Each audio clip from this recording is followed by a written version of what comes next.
Hi kids, my name is Mike Hagewood. I'm the Division Chief of Risk Reduction for the City of Temple Terrace Fire Department. Now you may ask, what does risk reduction do? Well, we do several different things. We do fire inspections, we do fire investigations, and we do all the public education for the City of Temple Terrace.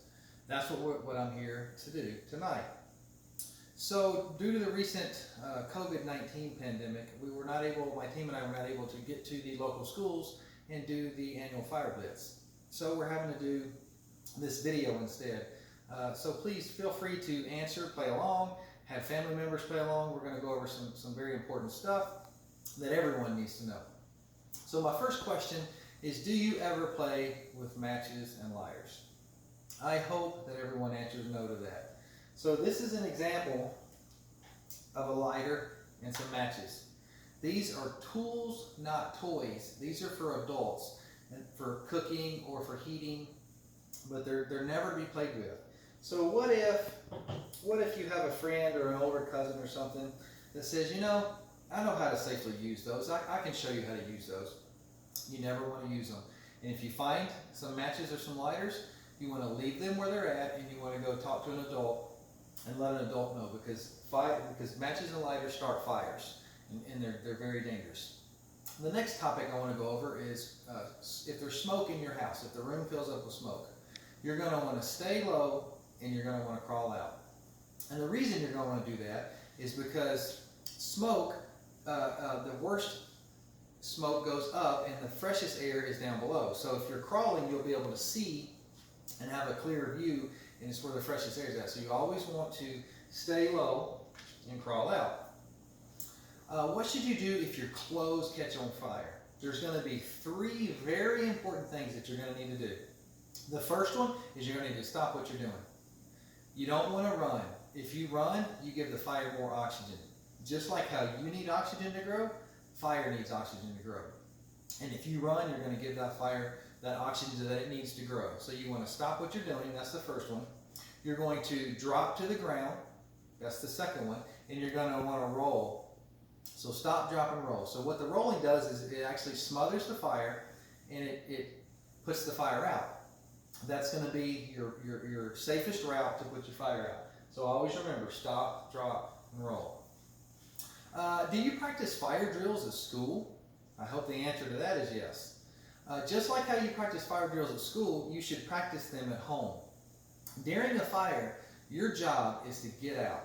That is your job. Our job as the fire department is to come and put your fire out. So we practice all the time. We go to buildings that aren't even on fire, and we pretend like they're on fire. We pull all of our hoses out, we put all of our gear on, and we practice how to put that fire out. In the event that there is a fire, we know how to do it. That's what fire drills do for you in home safety plans. They teach you, train you how to get out if there is a fire. So once you get out, there's going to be a special meeting place that you're going to go to. And everyone's is going to be different. And an example of a special meeting place can be a mailbox. It can be a tree. It needs to be something stationary, something that doesn't move.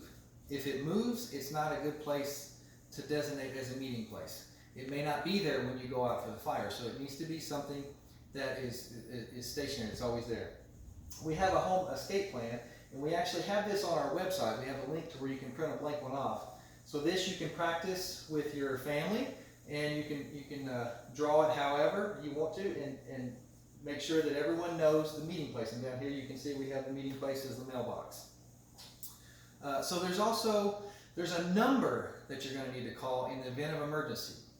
Does anybody know what that number is? I'm hoping everyone says 911. So here's an example of a phone keypad. So the number is going to be 911. So if you push those three numbers, you're going to reach somebody that's going to be able to get you help, the fire department. Now, is that a number that you want to call to prank, to play a joke? No, then you're never going to want to use that number to play a prank. It's an emergency number only. It's a life-saving number to get firefighters or police in the event of some kind of other incident to your house. So you never want to play with 911. So to close, I want to ask you the three questions again and review. So should you play with fire? I hope everyone says no. You should never play with fire. Fire is very dangerous, and it accounts for over 90% of home fires in America. So what should you do if your clothes catch on fire?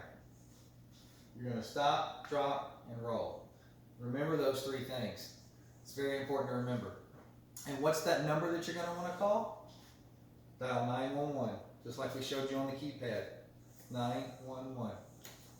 I want to thank you for listening, and remember, stay safe and don't ever play with fire. Thank you, and have a nice night.